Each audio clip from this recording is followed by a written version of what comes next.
Hello, everybody. This is Paula Harris, and I'm really, really happy to introduce a new UFO case. Even though it happened in 1982, it's a new case because what happened was that, as usual, Julie now Ohlson, reached out to me to talk to me about her experience in Minnesota in 1982. So for me, it's new. And for her, it's many, many years old. And she decided to come forward. First, she talked to Animos with MUFON. And then she contacted me, and I took it on to try and have her record it enough to produce a book. So you're working on a book, and we're talking all the time because of your book. And tell everybody what the title of your book is. Julie, welcome. Yes. My book is called Dark Secrets, Hidden Lies in the 1982 Willerny Close Encounter. And well, we're going to do Close Encounter case. Close Encounter case. We're going to do that because we're working on the book together, like I did for Steve LaPlume, who was the Rendlesham Forest. I don't know, my Patreon people, if they remember that I brought forth Steve LaPlume, who actually saw the craft in Rendlesham Forest, had an independent sighting, and he wrote a book. Good book. From Julie read it, From Rendlesham to Redemption. When a book is written like that, then it becomes history, and people can go back, and it's like archived. It's like my files. They can read the book, they get the case, and we're recording this for, well, mainly for humanity, because a book, you know, it doesn't produce very much today. People, I hope, will read it, but, you know, they usually go on YouTube. So this will be a YouTube video, guys. I will put this on my YouTube. Julie, let's start by talking about the case. It was in 1982 in Minnesota. Can you just talk about, and we'll go back and cover some points. Talk about the night this happened and what happened. Okay. Well, I was 18 years old. I'm 58 now. So this was 40 years ago. And it was in February, and we had over 2 feet of snow. And I know Paula said she might be putting up some pictures. I mean, the pictures show the amount of snow we had. And my mother and my father were going through a divorce when I was 18. And my mom and I watched a movie downstairs. It got over about 10:30, and then we went upstairs. And again, because they were going through a divorce, I slept in my sister's room. They weren't home that night, and my mother slept with me in that room. And I think it was around close to midnight. So if you walk into a room and like somebody turns on a light, you know, you're going to open your eyes. Well, I was, you know, almost asleep, but the room, I could tell through closed eyes that something, you know, was off. And I opened my eyes, and the entire room was lime green. It was a bright neon green. And it just took my breath away. And I turned to, you know, towards the window, because there was 2 windows facing the bed. So here was the bed, and then the 2 windows were right behind us. So I kneeled on the bed, and I kind of jabbed my mom a little bit. I'm like, Mom, I didn't even have to tell her. My mom got up out of the bed and walked to the foot of the bed. So I'm kneeling on the bed looking out the window, and my mother is standing there looking out the window. And we were just like, I almost like a shock. We were like, what is this? I mean, here was this lime green craft. It was about 60 feet off the ground. And we lived on a little hill with ponds around us. And then to the right, we had the backwaters of the Washington Lake. And down by the street light on the corner of our yard. So like I said, we're on the hill, but the hill went down, and there was the street light. So this craft that was hovering at least, you know, like 60 feet off the ground, and it was level to us because we're looking out the second story window, and, you know, there's that hill. So here's the street light, and it's just like right before our very eyes, about 75 feet. You know, we're watching this 75 feet in front of us. And it was lime green, about 40 feet long, and it hovered. I mean, it was almost still, but it kind of did a little bit of this. But the light was lime green, right? The craft. Lime, yeah. So, but I could make it out. The light from the craft was lime green, yeah. Yeah, and cigar shaped. And then as we were watching it, it dropped down to the ground. So now it's only like 6-7 feet off the ground. And we're like, oh my gosh. And it was majestic. It was, to us, it wasn't scary. And this is in the paper, because my mother said, oh my God. I mean, when you see something that majestic, that you just don't see anything like that. My mother said right there, standing right there, she said, oh my God, Julie, it's the second coming of the Lord. That's what my mother thought, because it was that bizarre. So anyway, we're watching this, and then it lowered. And then as it lifted, it shot down all these fireballs. I mean, they went down so hard and fast, and they hit the snowbanks and they hit the road. And then when it lifted, it went at an 80-degree angle, like 1-2 seconds, and it was gone. So total time I got to watch this whole entire craft was about a half a minute, 15 seconds hovering, another 5 to 10 down on the ground, and then lifting again. So it came so fast and it went so fast, but I'll never forget it. It was awesome to see. And it pierced in my heart, and it just was amazing. So, but it left these, so as the craft left, we could see, because we're looking out the second story window, and we could see these little embers burning all over, because it was so hot, and it left these little rings, and we could see them burning, and they were all over.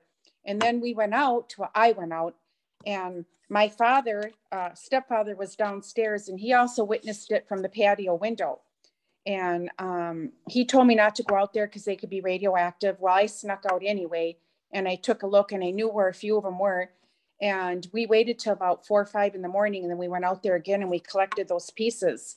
So, I mean, just the whole thing was incredible. Okay, and let's do a screen share. Sure. So they can see I hope I got this right.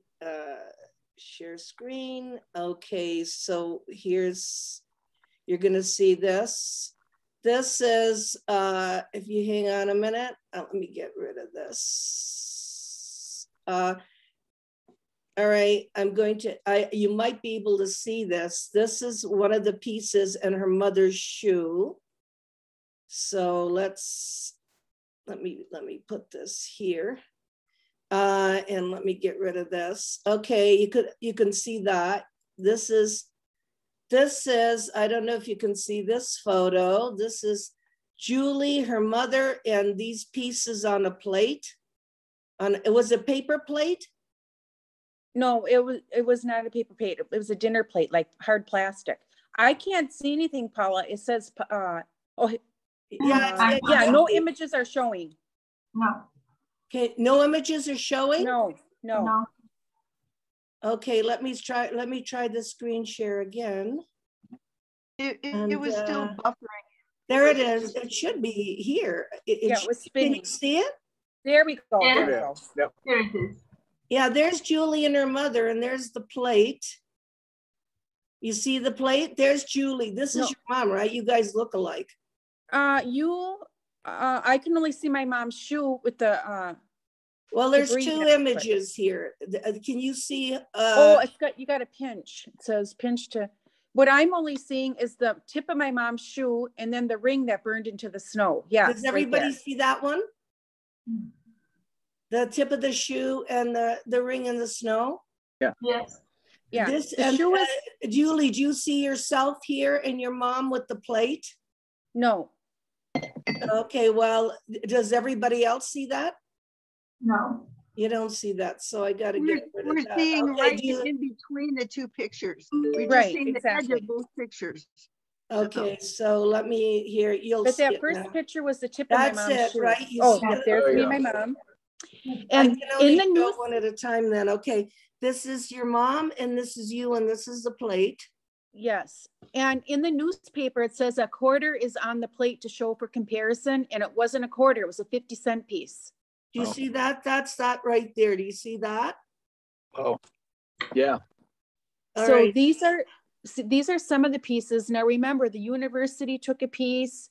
Yeah, we'll talk Robert- about sure. that, where everything Sure. went in a minute. This is the house, right? Yes, that Not part house of is your from house. 1900. Yes. Okay, so there's more. So hang on, because I want to go back and let's see if I can move this over here. Can you see this? Yes. Can everybody see this? Yes. Yeah. We're going to give some of this to a MUFON investigator who's a chemist, and I that's all we can find is a chemist to look at this. This is all from 1982. Oh. This, okay, you can see this piece. It's very rounded, like a coil. Yeah, Like and I think I very have rounded. the actual, wait a minute, not that, but this And it one. had many layers to it. See, now you see how it's rounded here. Does everybody see this one? This is it's like, this is inside, this is like this. Yeah. Because I think the insides were hollow. I'm trying to find the picture of this. They're hollow, but they had many layers to them. Like, I mean, they were so paper thin. They were, I mean, ashy layers that were intact, just the way they burned into the snow. Show them this one. I'm showing you this one again because this is how it appeared. See, this is all snow. This is, so when they went to take out the pieces, they were like donuts like that. Right. Yeah. With a lot of ash around each one. A lot of ash. Yeah. Let's see here. Okay. Take that one out. And okay, this is a piece of an investigation, 1982. This is midnight. A UFO with intense lime green light hovered about 6 feet above the snow. 5 spots of fire fell to the ground. Why did they say 5 spots of fire? I don't even know where that report came from, but there was more than 5. I was there. Yeah, okay, so this is NICAP, National. NICAP doesn't exist anymore. Oh, it doesn't. I didn't even know. And then UFO-CAT, somebody was working with UFO-CAT, and here's the latitude and longitude of where this happened, because you were not the only witness. I'm going to go back to I'm going to go back to you now. Explain the witnesses and how they all came out and who they were. Well, you know, it was 40 years ago. So Mr. Steiner that lived up the hill, Mrs. Mahoney that lived up the hill, they're deceased now. But Angie, can I tell them about Angie's story, my neighbor? So Angie, my neighbor, she's 60 years old right now. She works for Ramsey County Attorney's Office. And I just reached out to her, oh gosh, less than like 6 months ago, because her last name was Ferletti, and try to find that, you know, I mean, this happened 40 years ago. So I did end up finding Angie, and I called her and I asked her, I said, this is Julie. Well, she didn't know I was Ohlson, and she barely remembered, you know, Hansen. And then I brought up the UFO story from 1982, and immediately she goes, oh my gosh, yes, I remember that. And she just sent me an email of what she witnessed. And she was coming home late from work. And again, we live in a very rural area where there's a lot of ponds, a lot of swamps. And we had the backwaters of Washington Lake. So Angie lived behind me, and maybe about a block and a half behind me. And anyway, when she was coming home, she said for about 3 weeks, 3 blocks, this dark craft was in front of her car. It didn't have any color to it. It was just dark, but she could make it out. And she said it was very low, and it was in front of her car, and it was following her car. And then she got so scared that she pulled her car over, and she just sat there, and she said she was trembling. And she said, Julie, all of a sudden this craft shot to the left. She could see where, you know, when it shot to the left. And that's when she said, when she looked over towards our house, she said it was like the light turned on. It was like a lime green light that she said it was like a light switch. It just turned on, and she watched it hover, and she could see all the landscape of the woods. She could see the branches and everything because it was so bright. And then she witnessed the fire coming down out of underneath the craft. you know, coming down, like she thought there was going to be like a bad fire. Like she didn't know what was going on. She was so frightened. And then she watched it lift and it was gone. And then she went home, I guess, walked in the house, dropped her purse and told her mom and her brother that she just seen a UFO. And she said she was pretty much in shock and she was very scared. So, but I will have her story in my book as well. And your stepfather too, did he see the craft? Yes, he did. Because when Mom and I were looking out the window. And you were on the second floor. We were on the second floor. It was a 3-story house. We had the basement, the middle floor, and upstairs. And I told you that was the time they were going through the divorce. So he slept downstairs and he watched it out the picture window. And he was yelling, "June, get down here. There's a UFO." So while we're witnessing it upstairs, he's screaming down below, telling, you know, Mom to get down there. There's a UFO. So yes, all three of us got to see that. I mean, right. We had perfect vision, perfect view, perfect projection, just watching it. It was amazing. And then and the story actually is like Steve LaPlume's book in that Julie's going to talk about her real dysfunctional childhood because she had some very, very tough situations in that household. And she told me she usually slept in the hallway, but that particular night, you told me you slept in a bedroom. Do you want to go on with that? Why you would be sleeping in a hallway? Well, do I talk about 218 Kinross or do you want me to go right to this one? Oh, the night that I seen the crap. You can talk about that it was a very dysfunctional situation because your stepfather. I come from a family of 6 and I'm a middle child, and my father was a alcoholic, full-blown alcoholic. And my book is called Dark Secrets, Hidden Lies because growing up as a middle child, he was very abusive to me. Nothing sexual, nothing like that, but he was very abusive. He knew I was not his daughter. And he would always say, you're no daughter of mine. And he treated me very poorly. I mean, different than all my other siblings. And he wasn't the greatest father anyway. And he burned my clothes. He did there's so many things that he did that was mind-blowing. And very abusive, and the trauma that was I had to deal with was tremendous. Anyway, we ended up, so that happened in the 218 Kinross Road, and I can't get into every little detail. It'll be in my book. But when we moved to the other house, the 510 Killarney, where I seen the sighting, when Rowland, that was his name, when he would come home from the bar and he would be in a rage, he would pull me out of bed, he would fight with me, and he'd throw me out the door. And I would always have to go down. My safe spot was under that street light. And I would sit under that street light, rain, sleet, or snow, sometimes no shoes, no jacket. And my mother would be the 2nd story window that we looked out of. She would open up the window and yell out to me, "Julie, just be patient. Bob and Clarine," that was my aunt and uncle, "they're going to come and pick me up." So I had to sit out there in the cold like that for like a half an hour before they picked me up in the middle of the winter and everything else. And you probably ask, why did my mom allow that? Roland was alcoholic, and he would not let my mom, when he would throw me out, he would lock the door and he would not let her go out to rescue me, to, help me or any of it.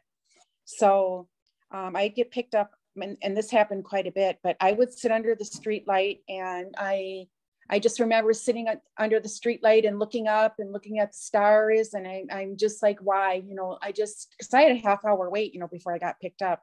So in this book, My Dark Secrets, Hidden Lies, there is a lot to the story that I can't explain right now, but I did find out that Roland was not my father. I had to test 5 different men. I know that sounds crazy, but I did find my father. And he's alive, and I'm Polish. I'm 68 to 70% Polish. So that was a surprise. But what I wanted to point out, because we look at why this happened to witnesses, was that where you slept. Yes, I did not have a bedroom. So there was 6 of us kids and 4 bedrooms. So Roland and June had the bedroom. My older brother had a bedroom. My two younger brothers shared a bedroom, and my twin sister shared a bedroom. So I slept out in the hallway. I had a bed. I didn't have a dresser. It was just a bed in the hallway. I kept my clothes in a cardboard box. And that's the story I was saying too. When I came home from school one time, Roland had burned all my clothes. He grabbed my cardboard boxes and burned all my clothes. But the night that I witnessed this, my sisters were at a sleepover. And I got to sleep. I get to be in their bedroom. And I was like, oh, this is so great. I get to sleep in their room. And mom and dad were going through divorce. So she slept in that room with me. Had we not slept in that room, I would have never seen this craft. There's no way. So that in itself I feel that was meant to be. Like, if mom and I were not in that room, we would not have witnessed this majestic, this once in a lifetime, just the whole thing, the craft, the fire coming down, the pieces we have. So I believe that was for a reason. I really believe that we were meant to be in that room. And I'm going to add something as an investigator. Julie and I have talked a lot. I mean, I've seen the house. I saw the lamppost. Of course, if I'm going to go to Minnesota, I'm going to ask her to take me there. Somebody else lives in that house, and we knocked on the door, and we did it all together. This is last year around, I think it was around July 3rd. And we told the people that live in that house now what had happened. And I have a lot of photos and little videos that I took, but it was in the progress of asking her these questions, why she was in that bedroom that night. So that is part of I don't know what it is. I've questioned people most of my life. All my books are interviews. That is the part of the skill of the mindset of a researcher to say, what were you doing there? This is not an accident. Okay, so I have to say that, because if some of you do this kind of work, don't just take just the face value. There is a reason. Like in Trinity, there was the two boys that actually watched the craft, land. They watched the crash landing, the control landing. You have to ask, why them? Why Julie? Why because there may be a correlation between the person that has the experience and whatever's in that craft, so that they can be witness to this. So if Julie wasn't in that bedroom that night, she wouldn't have this kind of testimony. And then really quickly, Julie, tell everybody what you did. You went to CUFOS, you went to different people, they had the piece for years. Just, very quickly say what you guys did, because you wanted to know.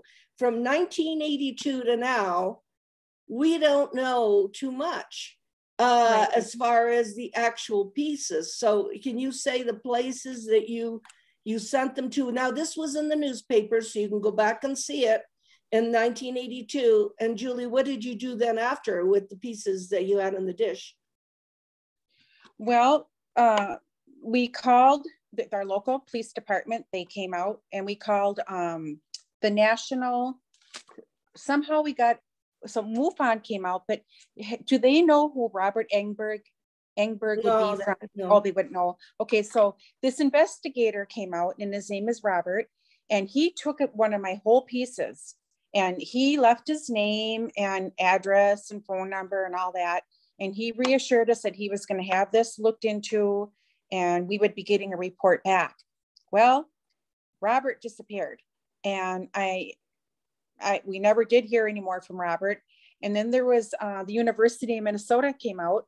Oh, my phone is, oh no. No, you're back on. Don't worry, you're back on. I know, I've got to charge my phone. It just said, I can't believe it. I thought I had a full charge. So the University of Minnesota came out, and they were not able to test my piece. So they sent it off to the National Center, and that's all it said. And I believe that National Center was CUFOS. Because it says CUFOS is Center for UFO Studies, Evanston, Illinois. Alan Hynek, and Alan Hynek is still alive in 1982. He died in 1986. Yeah, it says these remnants were sent. these remnants were sent to the University of Minnesota for identification, but they could not be analyzed there. They have been sent on to a national center where further attempts will be made to identify the objects. Again, we never heard back from anybody. And my mother wrote a letter sometime in March to CUFOs in Illinois, and saying that, you know, where are my pieces? You know, I want to know, don't I have a right to know? I've got her letter here. And I didn't even get this letter back until like a year, 2 years ago, not even. And Anna Moss reached out to CUFOs and said, you know, they remember a letter, because I still saved the phone bill from Northwestern Bell, called information showing Chicago, Illinois. Saved that phone bill. We documented everything. And we got a letter back that my mother wrote that I forgot that she even wrote. And I got that letter back just a few years ago, and it's piercing. But that's how on the bottom of that letter was Robert Engberg's name. And I reached out to him. I tried to find him. And I did finally find him in June of 2021. And he met with me in Mora, and he brought my full intact piece that he took when I was 18. And we met for breakfast. We had a 3-hour visit. We went to a park. We talked some more. And I feel even, you know, sadly to say, Robert gave me back that piece. He signed a letter of release, giving me back that piece. And he passed away right after he gave me that piece. He just passed away not too long ago. So we're talking from the age of 18 to yes. you're 56, you said, right? 58.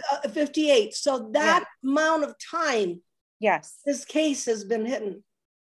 Yes. That amount of time, because, you know, nobody did anything. Right. I mean, nobody did anything, and it wasn't a big deal. In all honesty, the UFO investigators and the investigation of real cases can't be like this, where you have to wait 40 years to deal with a case that's this blatant, that has artifacts that you know traumatize the witness. So by accident or design, you know, Julie went to MUFON, Minnesota, to Anna, and then she came to me. And I think it's important enough for her to write a book about it. But I wanted you to know that it takes that long, and she was lucky enough to get her pieces back. Now, the head of CUFOS, which is not very active right now, is Mark Rodiger. And I had worked with Mark when I worked with Hynek in the 1980s. I never knew about this. I mean, it's like they had it and they did nothing. And a lot of people in the UFO, whether it's MUFON, CUFOS, NICAP, have stuff and they don't act on it. And which is a darn shame, because we're dealing with it 40 years later. So right now, as we speak, Anna is going to give a sample, and she's got the rest of the pieces in a vault, a sample to MUFON, to a chemist in MUFON. Now, chemist, the reason why we can't get this done is it costs about $5,000 to do any kind of heavy microscope testing.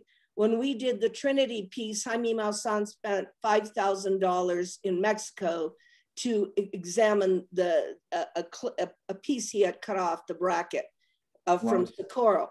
That is a lot of money. People don't have that kind of money. So thanks to the help of MUFON, this is a chemist though. This isn't going to be seen under, I don't think, a microscope or isotopes or that kind of thing. We need to go on to see if somebody would volunteer their time and their they won't regret it. Or they can take credit, but it's just we don't know what that stuff is. Those are the fireballs that came out of a craft. If that isn't enough, it really solidifies her witness testimony. Do you want to add anything to that? And then we'll let our friends ask you questions, Anna? I mean, Anna, Julie, I'm thinking Panama. Yeah. Julie? No, I just, the two things though, sleeping in that bedroom that I never slept in that night, and my mom, we both got to see that. And then, being under the street light where my safe place was, and that coming to that spot, it almost made me feel like, hey, we're watching, we got you, it's kind of like that kind of a feeling, you know what I mean?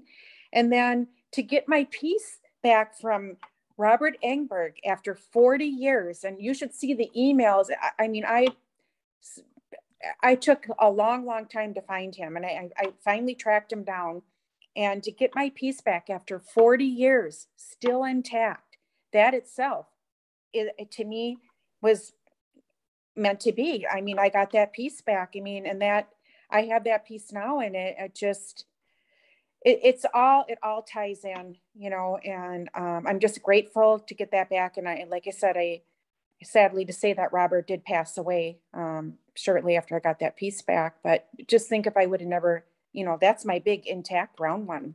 I mean, that in itself I'll never part with that one.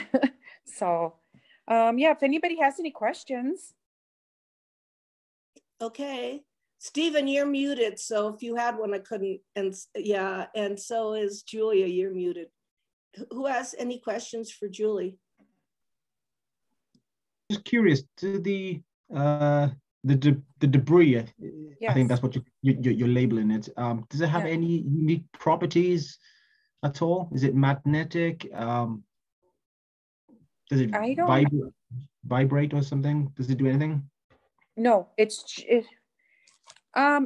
they're just rings, and they have multiple layers, and they have like a black shiny on the outer part, and then some type of brown.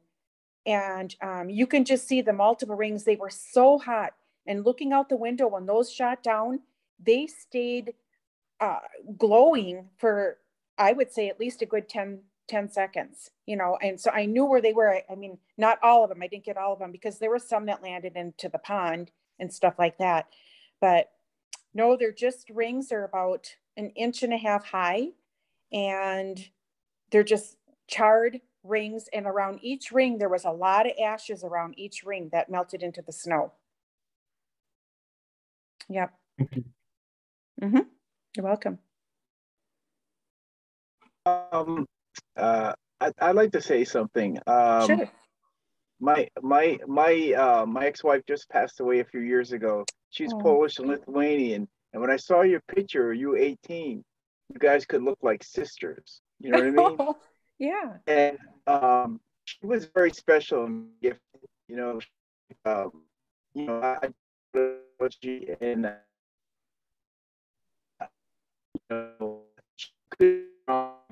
I'm only hearing bits and pieces of what you're saying. It's kind of like, George, you're cutting in and out. Yeah. Yeah. Oh, sorry. This is a little bit better, I think. Yeah. Better. Yes. Okay. So, my ex-wife was kind of a bit of an empath. Yeah. You got it. And so she could pick up people everywhere. So she hated crowds, and her and I, we drove each other crazy, right? Mm-hmm. But we were like brother and sister. So Right. I have a beautiful daughter. She's gifted. Yes. And we raised, even though we were separated, we raised my daughter together like we were parents. And we were always like a brother and sister team. We had that special bond. And what I'm thinking is from you is they came to you to give you hope. Yes. You know what I mean? This was for you. Right. This wasn't a random event. Yeah. And my mother. And your mother, yeah. Yep. My mother passed away in 2018, and she wore this bow all the time. So she's with me. She's with all of us right now. So it's funny that you say that, the empath, because I've been called that my whole life. I'm actually going to counseling right now. I put myself in counseling. In fact, I have an appointment tomorrow at 11 o'clock because writing my book has been digging up some trauma. And my counselor just said that to me. I mean, I've seen her now. Tomorrow will be the 5th time. And she goes, Julie, you are a huge empath. I can see it. You are. And then you say that to me. And even my doctor said I am. And he goes, that can be a good thing. And it also can be an evil thing. And I said, what do you mean? He goes, well, he said, sometimes you take on too much, you know, because I feel I can look at somebody and I can tell kind of like you can like not judge them, but you can pick up on stuff. And I'm always one that I want to help people. I mean, I give my shirt off my back, and my mother was the same way. And I always am like the caregiver, and I worry about, you know, this and that. And sometimes I just take on so much of other people that it wears on me. And that's what I think my doctor meant. But I'm reading, there's a book that I'm going to get on what empaths do, and you know how I should, it's on my phone. So I have my phone on right now for this video chat, but I have little quotes and stuff, and I'm like, I am an empath. I am. And like I said, with you saying that, it's like, that just pierced, you know, I felt that yeah, you picked that up on me. Yeah. And that's cool. and the good thing is, I'm in a meditation path myself, right? And it's very strict, and it goes very deep, and I honor it. But the thing was that I have my own abusive past. So, I mean, what I'm using, I don't recommend to a lot of people, but I do a little bit of my mushrooms, you know, the psilocybin, and it has collected me and centered me. And what I'm not saying what to do, but what I'm saying is find something to keep your center, and you need to create boundaries for yourself. So you can, because you're gifted, you have, you know what I mean? You have gifts and talents that can be helped with people.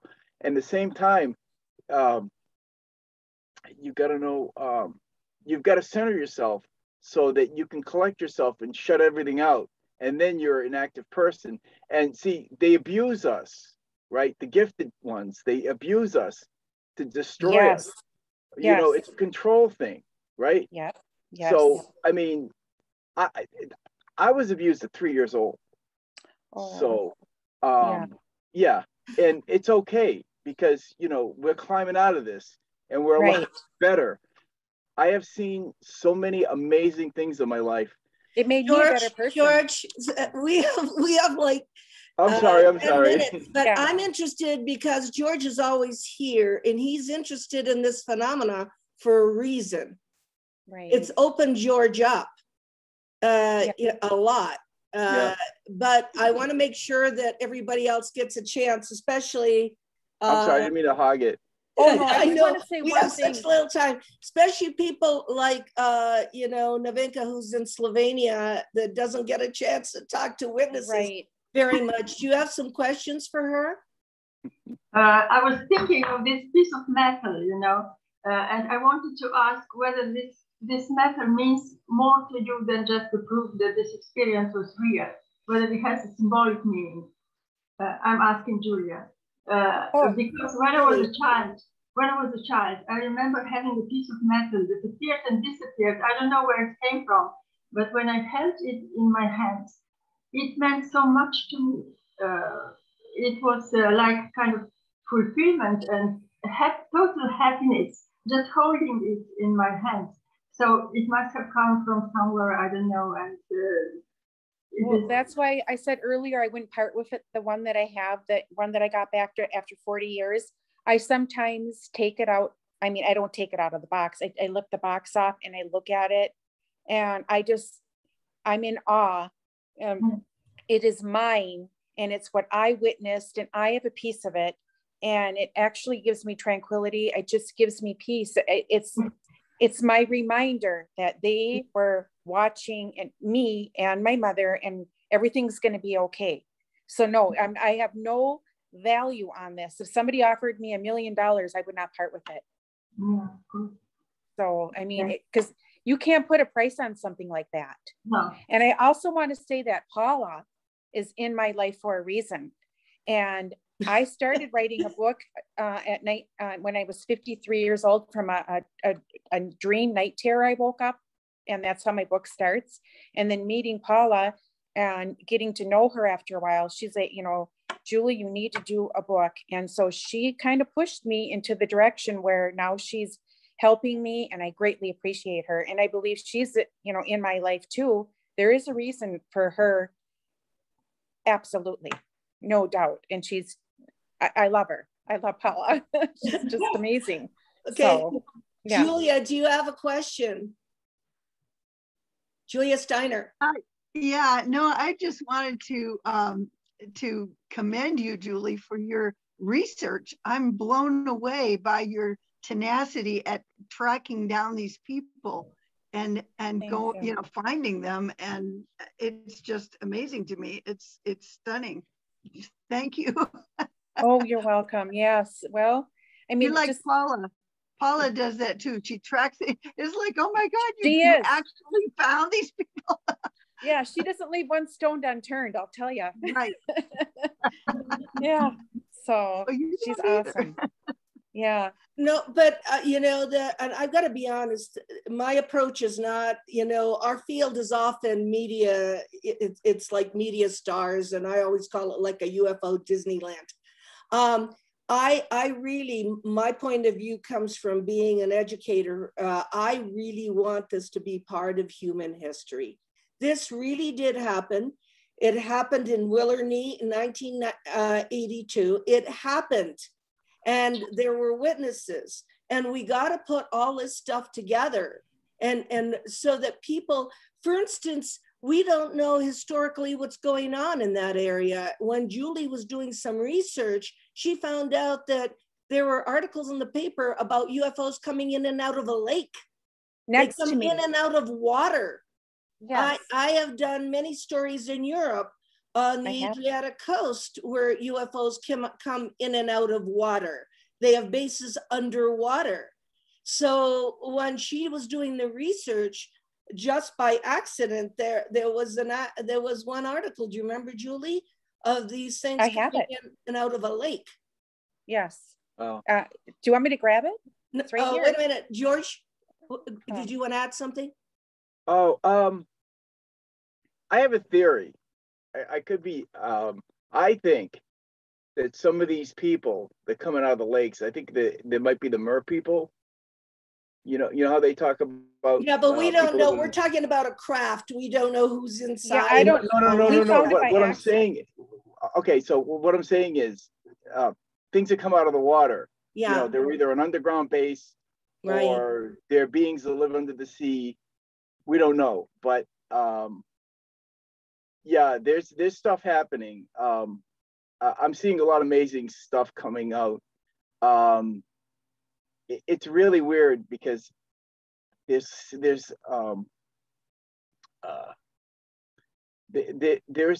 things happening behind the scenes that nobody knows about right now. Because see, there's a lot more beings out here that can create a resonance to ask for help than just the humans, right? Because we're not the only sentient beings around here that we know about. So we're all getting this together, and things are happening. I can see some stuff which is amazing. So well, you know, in my book I put Genesis 1:1, and God says, I created the heavens with an S and the earth. The heavens, not heaven, the heavens. So what is out there? More than we can even comprehend, you know. And I know what I've seen, and I'll never forget it. And it was majestic. It was beautiful.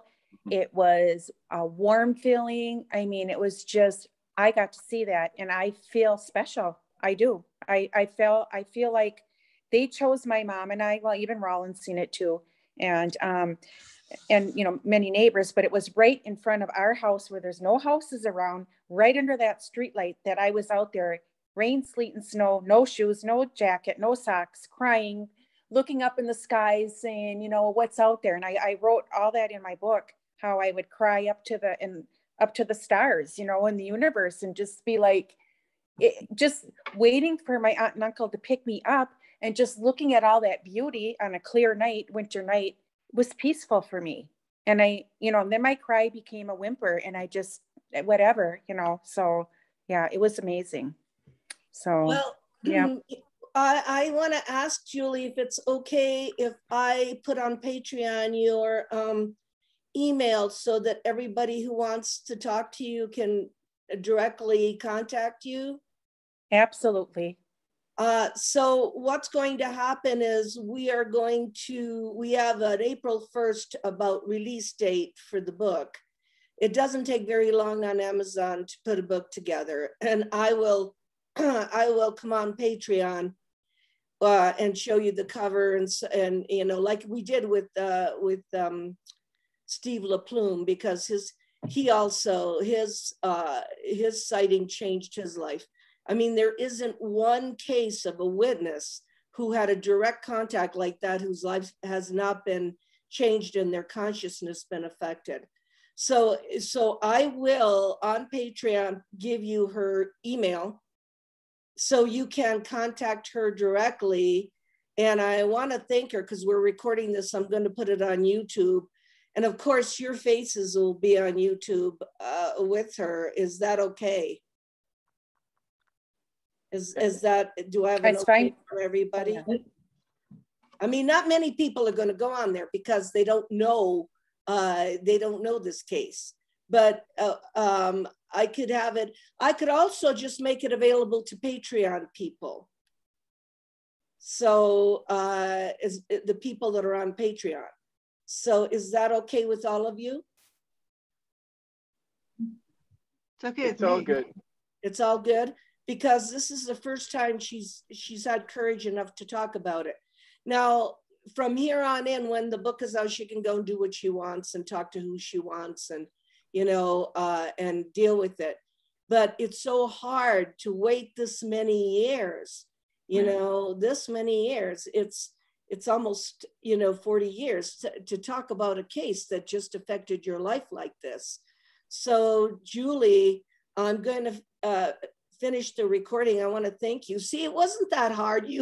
No, but I believe back then, Paula, 40 years ago, I mean, if you seen a UFO, you were crazy or whatever. It's not like today where, it's talked about more on the news. And do you know what I mean? Back then, I just don't think, and I guess Mom and I were kind of naive. She was going through a divorce. I was 18. I was spreading my wings, doing my thing, and it just kind of faded away. And the pieces that were given, we never heard back from them, and it just, then the pieces went in the safe and the story just laid there, so, and now here we are today.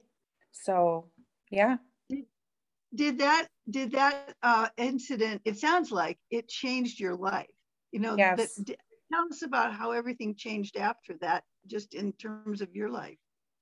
Well, I was 18 when I witnessed that. And right after that, my parent, Roland and June, got divorced. And so he was free and gone from my life. And I even put in my book last night when I was doing a chapter, 18 and free. So I thought, because I get into a bunch of stuff. And then anyway, he ended up dying of terminal lung cancer and, cirrhosis of the liver. And I went up to I heard that he was really sick, and my husband took me up to the hospital, because now I'm years later and I'm married. And I walked into the hospital to see him. I haven't seen him, so, probably 18, maybe a few times in between 20, whatever, somewhere at a family, something, but he would never talk to me and never acknowledge me even as a human being. So I hear that he's in the local hospital, and my husband takes me up there, and there he is laying on his hospital bed with the oxygen mask. And I walked up to him and I sat down next to him, and I told him I forgive him and that I loved him. And Tom was standing at the foot of the bed, of his bed. And he took off his oxygen mask and he said to me, "You are no daughter of mine." And he wanted me to leave. And it just broke my heart. I cried. I mean, it was just like, are you kidding me? This man is dying and he still has that attitude, taking his oxygen mask off, doing that. Well, anyway, then they moved him to a different hospital, because my siblings, learned that Rollin treated me different. So now to this day, I don't have a relationship with any of my siblings because they reject me. They treat me like I'm not even human. And I have messages. It's kind of hard to explain all this. But you have three beautiful daughters. I have three beautiful daughters. I don't have a relationship with my siblings, and I would love to. Great but husband. Yeah, I do. I got a good life. Anyway, you have a wonderful husband. Yeah. He's really great. Yes, Tom is really nice. Do your daughters? What do your daughters think of your story? And then we have to close this up. What do your daughters think of your story? They are very happy that I'm taking time and my time to myself and staying home up here in the beautiful up north and finally doing something for mom. Mom, you witnessed this, you're doing this. I just talked to my younger one today. She's so proud. In fact, I'm like, how do I look? You know, we did a Zoom like thing and she goes, Mom, you look good. Now fix your hair a little bit.